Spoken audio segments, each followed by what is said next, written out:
मित्रों नमस्कार। आज मैं पैरामीटर ऑफ लॉ के इस एपिसोड में एक अन्य महत्वपूर्ण टॉपिक एडवोकेट्स एक्ट 1961 के विभिन्न प्रोविजंस के संबंध में बतलाने जा रहा हूं।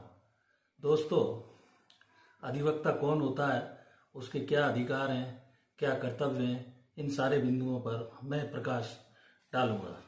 इसके पहले ये आप वीडियो में स्टार्ट करूं, मैं आपसे निवेदन करना चाहता हूं कि मेरे इस चैनल को आप अभी तक यदि सब्सक्राइब नहीं किए हैं तो सब्सक्राइब कर लें और अपने मित्रों को, दोस्तों को लाइक शेयर ज़रूर करें, क्योंकि मुझे जो मोटिवेशन आपसे प्राप्त होगा उसी के आधार पर मैं विभिन्न विषयों जो कि कानून से संबंधित हैं समय समय पर आपको जानकारी दे रहा हूं और देता रहूँगा।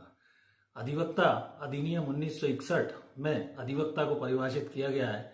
अधिवक्ता वो व्यक्ति है जिसे कोई भी अन्य व्यक्ति जिसे कानूनी ज्ञान नहीं होता है वह अपने अधिवक्ता को अधिकृत या अथोराइज करता है कि वह उसकी ओर से न्यायालय के समक्ष किसी भी कानूनी मामले में उसके पक्ष को रखे, उसका पक्ष समर्थन करे, सारे कानूनी बिंदुओं को रखे, उसके मामले को लड़े। उस सारे अधिकार पार्टी अधिवक्ता को सौंप देती है। अधिवक्ता अधिनियम 1961 में एक अधिवक्ता के लिए यह आवश्यक शर्तें बतलाई गई हैं कि वो एक तो भारत का नागरिक होना चाहिए, उसकी आयु 21 वर्ष की होना चाहिए तथा अधिवक्ता जो एक राज्य विधिक परिषद रहती है, स्टेट बार काउंसिल, उसके अधीन उसको एनरोल्ड होना होगा तथा अधिवक्ता अधिनियम में दिए गए विभिन्न प्रावधानों का पालन उसे करना होगा। इसके लिए उसको जो अधिवक्ता बनने के लिए स्टैम्प ड्यूटी जो प्रिस्क्राइब्ड फीस है उसको भी उस अधिवक्ता परिषद के समक्ष भेजना होगी। उसके बाद उसे एक अधिवक्ता नामावली के रूप में उनके यहाँ जो रजिस्टर रहता है उसमें उसका नाम पंजीकृत किया जाएगा, उसका सर्टिफिकेट इशू किया जाएगा। शुरू में वो प्रोविजनर के रूप में देते हैं, उसके बाद उसको वो सर्टिफिकेट परमानेंट प्राप्त हो जाता है। तो मित्रों, किसी भी अधिवक्ता जो किसी भी पक्षकार के बिहाफ पर न्यायालय के समक्ष पैरवी करता है, बोलता है, उसके पक्ष समर्थन में केस को लड़ता है, ये सारे अधिकार उसको मेमो ऑफ अपीयरेंस या एडवोकेट्स एक्ट के अधीन वकालतनामे के रूप में उसे प्राप्त होते हैं और वो न्यायालय के समक्ष उस पक्षकार के बिहाफ पर पैरवी करता है। सिविल मामलों में अधिवक्ता को न्यायालय में कोई भी दावा प्रस्तुत करने, उसके प्रकरण को लड़ने आदि के अधिकार वकालतनामे के द्वारा दिए जाते हैं। और क्रिमिनल केसेस में जैसा कि कोर्ट साहब वगैरह किसी भी क्रिमिनल मामले की पैरवी राज्य शासन की ओर से करते हैं, उसमें भी धारा 301 में ये प्रावधान है सीआरपीसी के अंतर्गत कि यदि पक्षकार चाहे तो वो अभियोजन का जो भी मामला है उससे समर्थन के लिए अपना सेपरेट अधिवक्ता हो जो उसके पक्ष में बोले, उसकी नियुक्ति कर सकता है। ये धारा 301 सीआरपीसी में व्यवस्था दी गई है। इसके अलावा अधिवक्ता को बैरिस्टर, एडवोकेट, मुख्तियार, प्लीडर आदि विभिन्न शब्दों से जाना जाता है। उसे विधि व्यवसाय करने की पूर्ण स्वतंत्रता, चूंकि वह 3 इयर्स और 5 इयर्स एलएलबी के कोर्स को करने के बाद एडवोकेट्स एक्ट के अधीन जो परीक्षा आदि होती है, संपादित होती है, उसको क्लियर करने के बाद एक सफल अधिवक्ता के रूप में न्यायालय के समक्ष पैरवी करने के लिए अधिकृत होता है।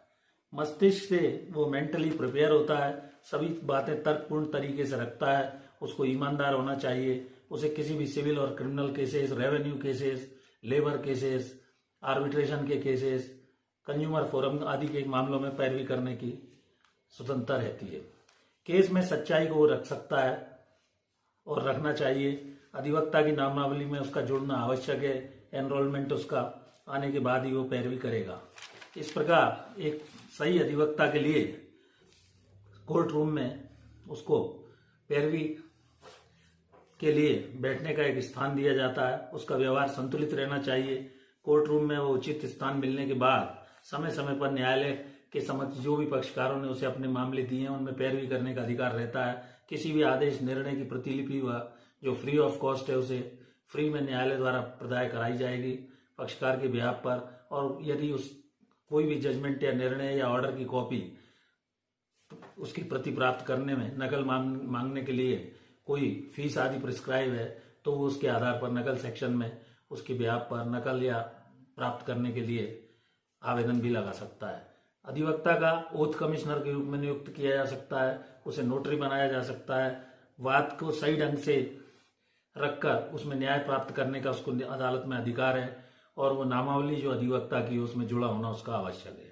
हु इज एन एडवोकेट, जैसा कि मैंने अभी बताया कि अधिवक्ता एक विधि का ज्ञाता होता है और उसे विभिन्न मामलों में सिविल और क्रिमिनल तथा रेवेन्यू आदि के प्रकरणों में, हर तरह के प्रकरणों में अन्य व्यक्ति की ओर से पैरवी करने का एक अधिकार या अधिकृत किया जाता है, क्योंकि उस पक्षकार को कानून की जानकारी नहीं होती है, लॉ की नॉलेज नहीं होने के कारण उसे अधिवक्ता रखने का अधिकार नेचुरल जस्टिस के तहत कानून द्वारा प्रदान किया गया है। अर्थात प्राकृतिक न्याय के सिद्धांत यह है कि किसी भी व्यक्ति को बिना सुने ना तो दंडित किया जा सकता है और उसे सुनवाई का अवसर मिलना ही चाहिए, जैसा कि ऑडी अल्टरम पार्टम लैटिन टर्म है, उसमें यह सिद्धांत प्रतिपादित किया गया है।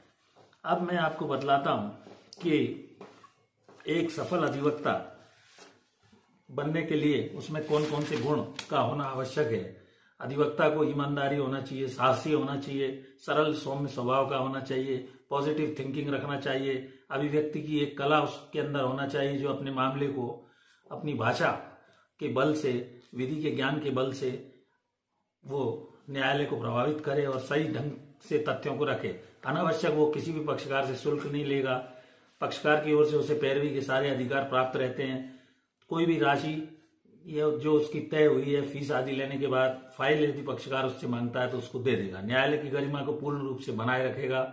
जहां तक बन सके अधिवक्ता को न्यायालय के जज या मजिस्ट्रेट से किसी भी प्रकार का वैर वैमनस्य, क्योंकि मामले में फैसले होना स्वाभाविक है, एक पक्ष हारेगा एक पक्ष जीतेगा, इन सब बातों का ख्याल उसे रखना चाहिए। और किसी भी अपने प्रोफेशन का वो एडवर्टाइजमेंट आदि नहीं करेगा, पक्षकारों से कोई कॉलिजन मिली भगत नहीं करेगा, किसी तरह की निर्णय के लिए कोई लेन देन आदि नहीं करेगा, अनावश्यक मामले में विलंब नहीं करेगा। ये सारी क्वालिटी उसमें होना आवश्यक है। मुवक्किल के प्रति उसके कर्तव्य है कि वो पूर्ण निष्ठा से मुवक्किल के साथ व्यवहार करे, प्रत्येक सूचना को आवश्यक हो तो संसूचित करे और नहीं हो तो न बताए, अच्छा उसका व्यवहार रहे, मुवक्किल के प्रति पूर्ण वफादारी रखे। इस प्रकार दो ऐसे मामले मैं आपके सामने उदाहरण पेश करूंगा जिनमें स्थिति ये थी। एक राजेंद्र सिंह वर्सेस सुरेंद्र सिंह का मामला था 1982 क्रिमिनल लॉ जनरल पेज 3749, जिसमें कहा गया कि जो वकालत का प्रोफेशन है वो विधि व्यवसाय आदर्श एक व्यवसाय है और जिसमें निर्धारित शैक्षणिक योग्यता प्राप्त होने के बाद ही व्यक्ति वकील के रूप में कार्य करता है। अपने कर्तव्यों का निर्वहन उसे न्यायालय के समक्ष सही ढंग से करना चाहिए। एक अन्य मामला जिसमें नीलगिरी बार काउंसिल विरुद्ध पी के महालिंगम का हुआ था, जिसमें एक व्यक्ति लगभग 8 वर्ष तक अपने अधिवक्ता के रूप में कार्य न्यायालय के समक्ष करता रहा। पता लगने पर जब उसके खिलाफ केस रजिस्टर्ड हुआ तो ट्रायल कोर्ट तथा हाई कोर्ट द्वारा उसको परिवीक्षा का लाभ देते हुए छोड़ दिया गया था।